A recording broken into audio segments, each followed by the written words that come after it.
Le principe est que le 16 novembre prochain, les Gabonais sont appelés à voter soit le oui, soit le non. Si effectivement c'est le non qui prédomine, ça veut dire que les citoyens gabonais n'ont pas apprécié l'ensemble du processus qui a conduit, n'est-ce pas, à la rédaction de la Constitution et naturellement à soumettre, n'est-ce pas, cette Constitution au peuple souverain. Alors donc, si le peuple dit non le 16 novembre prochain, ça veut dire que la transition doit être prorogée. Au lieu d'avoir une transition de 2 ans, nous aurons maintenant une transition qui fera certainement 4 ans.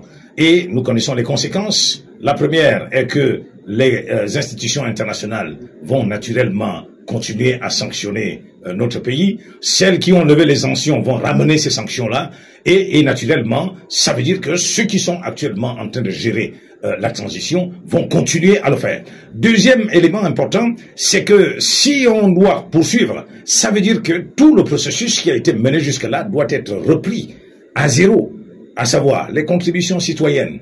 Ensuite, le dialogue national inclusif, la rédaction d'une nouvelle constitution, la proclamation, enfin la convocation d'un nouveau référendum, tout ceci implique, n'est-ce pas, non seulement des ressources de l'État, mais aussi un temps particulièrement plus long et qui pourrait nous amener à 4 voire 5 ans de plus.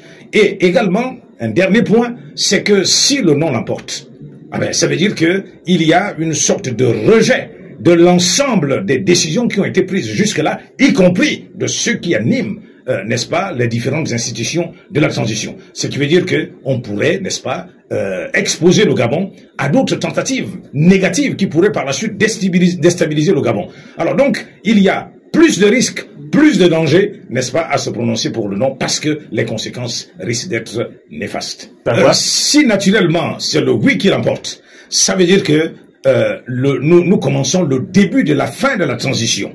Alors, l'adoption de la nouvelle constitution va naturellement entraîner la mise en œuvre des autres éléments liés au processus électoral. D'abord, le code électoral doit être travaillé pour adopter, n'est-ce pas, un nouveau code. Ensuite, sera suivi donc la phase des élections, l'élection présidentielle, les élections législatives, les élections locales. Ces différents mécanismes permettront, n'est-ce pas, de pouvoir arriver au final à la fin de la transition comme c'est prévu dans le chronogramme, c'est-à-dire autour de la fin de l'année 2025.